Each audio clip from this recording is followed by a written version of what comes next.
Hey everybody, it's Vince from Spradley Kia here in Pueblo, Colorado, and I just wanted to show you guys a quick walk around of the 2021 Kia Telluride S model.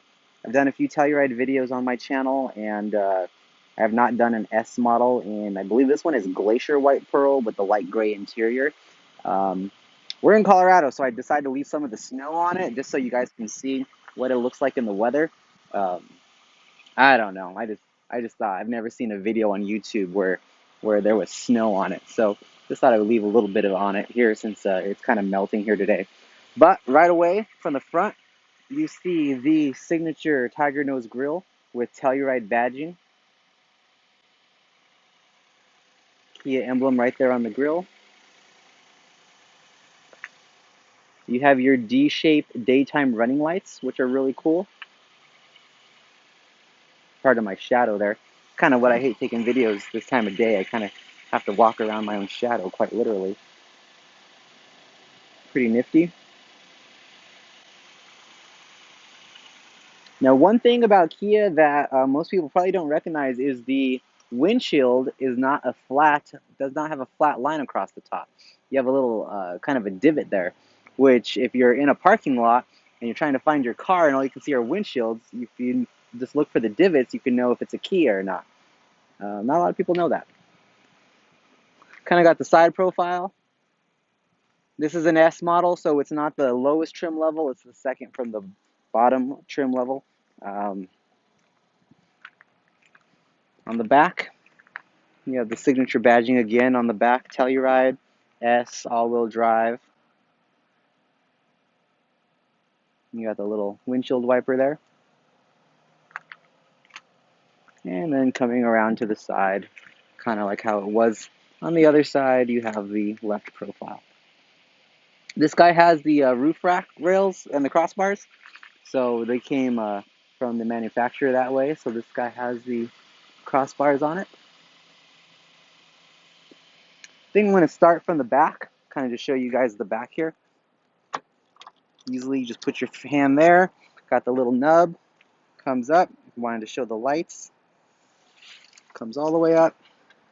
Then you have your back area. So you have your 12-volt adapter and then your buttons for left and right. Those buttons, if you press them, they will drop the second row up there.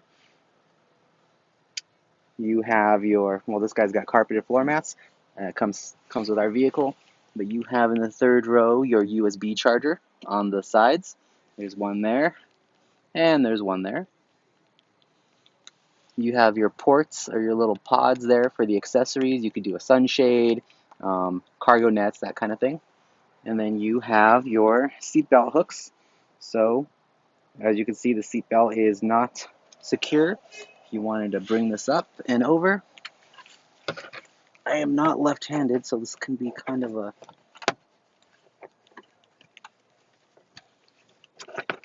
come on, there we go. If you do it with your dominant hand, it's much easier than that. But you just click there, little nub, boom. Not horrible.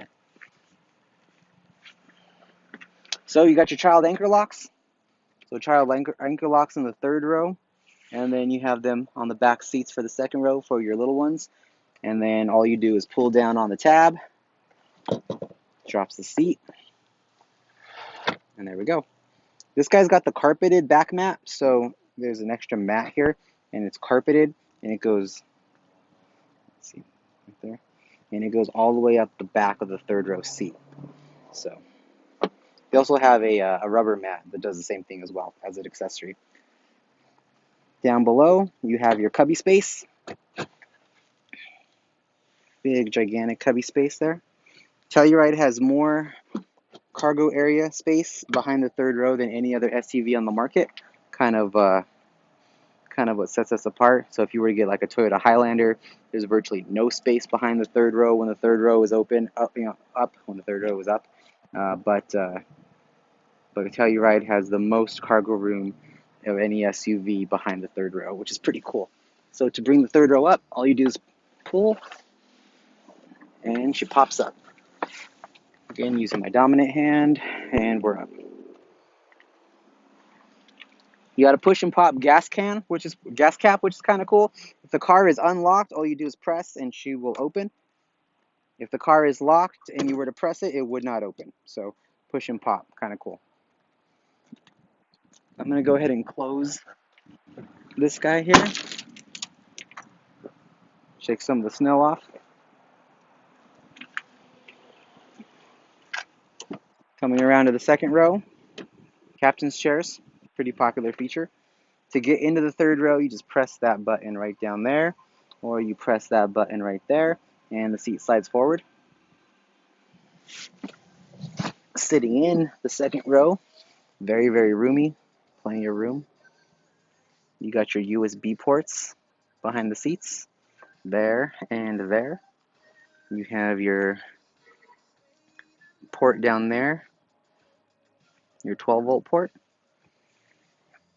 You have your climate control up there at the top. Now, a slight redesign between 20 and 21 is the armrest. To me, they look identical. I really can't tell them apart, but one of the differences between 20 and 21 is the redesign of the armrest.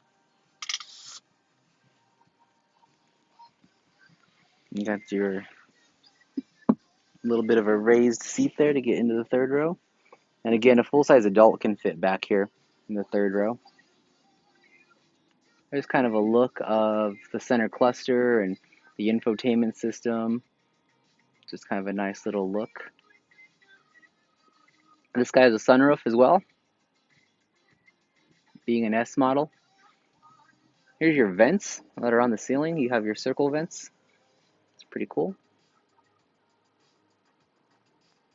More cup holders than people. You have 2 cup holders there. You have cup holders in the door well. You have cup holders up there in the center. You have cup holders in the door well up there in the passenger and driver seats. In the third row, moving back here, you have cup holders in the third row. Cup holders everywhere. What's really cool about the mirror, so in that mirror right up there, you have what's called Home Link. So if you have a garage door, you can program one of those buttons there and it'll open, open garage doors for me right from the mirror.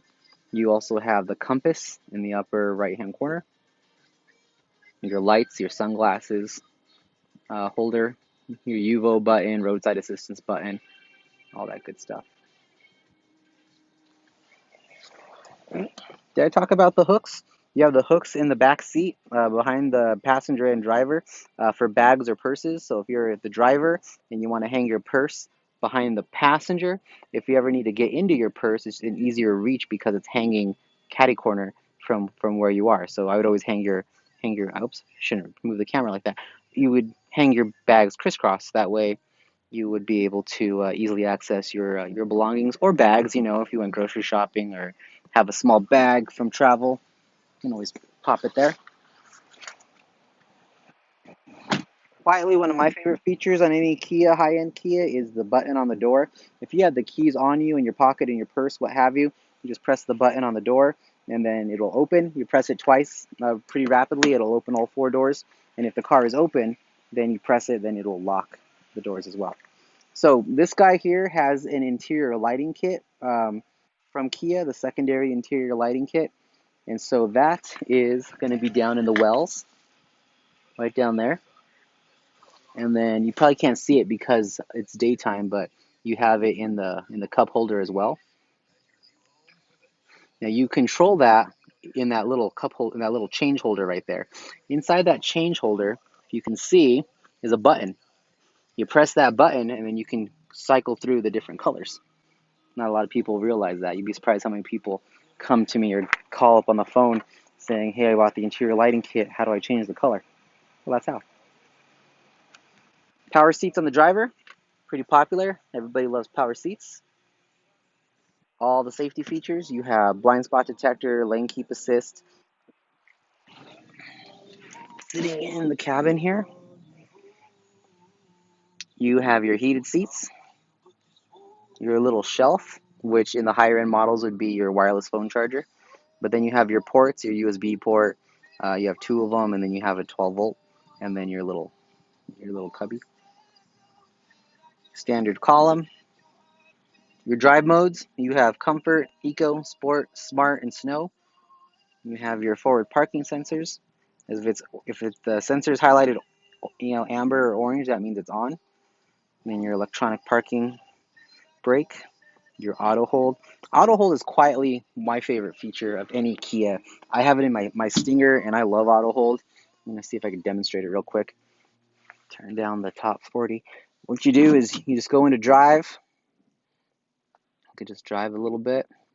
And let's say I'm at a drive-through, or if you're picking up your kid from practice like I do, all you got to do is put your foot on the brake. So depress your foot and then press auto hold.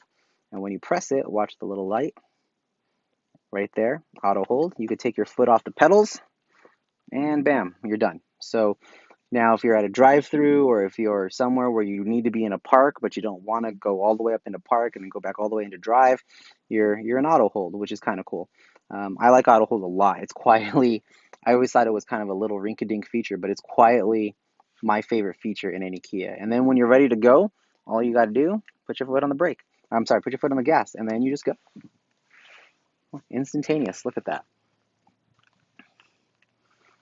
This car drives so smooth. It's people always tell me it drives like a car, and I have to agree with them. It does drive like a car. It's it's not bulky. It's easy to park. It's not. I mean, it honestly drives like a car.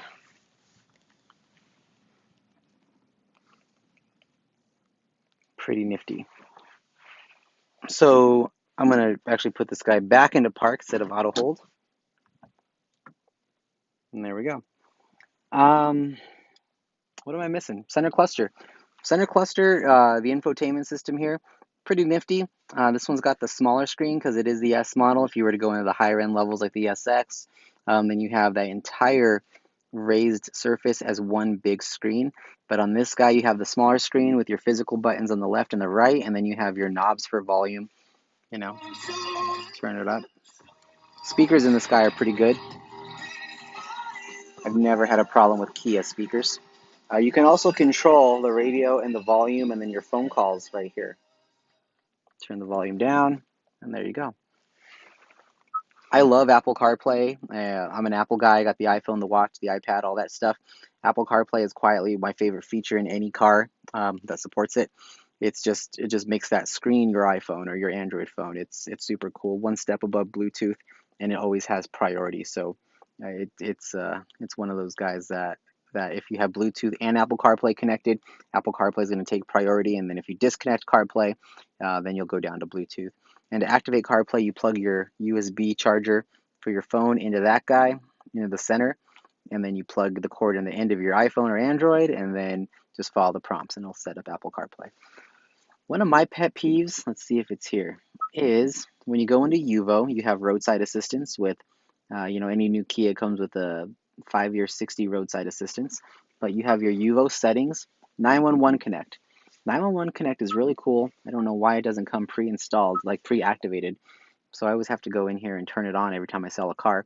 But if you're in an accident and your phone is connected to this guy, then it will call 911 for you. So that's kind of cool. If the airbags deploy, as long as the computer unit is not disabled or destroyed, it's going to call 911 for you, which is pretty cool.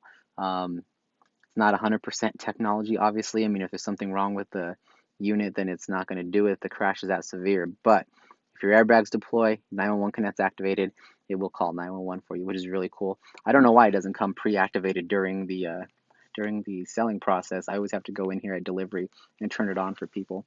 Little arrow takes you back, little house takes you home. That's how I always describe that. Little arrow takes you back the screen, little house takes you to the main screen. And the main screen is completely customizable. You can move all those little boxes around if you wish. So another big thing that in 2021 people wanted is the remote start on the key fob. There it is. So you do have remote start on the key fob in the 2021s. That's really cool. Pretty much everybody wanted it. That was like the number one complaint, and well, Kia listened. So it is there. All right. Well, I think climate's the only thing I haven't talked about. This guy's an S model, so it doesn't have the dual climate. It just has your temperature on the left. I'm sorry, your temperature on the right and your blower speed on the left, and then your directionals there in the middle. So just your standard climate cluster. And I think that's the only thing I haven't talked about on this car. These Tellurides are amazing. We're literally selling them before they even get to us. We're selling them, people just call in, hey, what Tellurides do you have coming in? We tell them, and then we put their name on it with $1,000 refundable deposit, and boom, it's theirs. It's super, super easy to do. I've sold a few of them out of state that way because we do not sell above MSRP. So it's sticker plus taxes and fees. Other places here, even here in Colorado, are going 3 to 15 grand over MSRP, depending upon what dealership you're in and what model you want.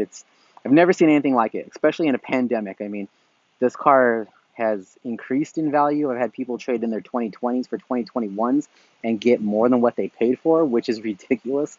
Anyone who knows anything about the car industry knows that it's just not designed to work that way. But yet, here we are with Tellurides, and they're doing it. So, if you have any questions, leave me a comment, and I tend to get to them, just depending upon my time.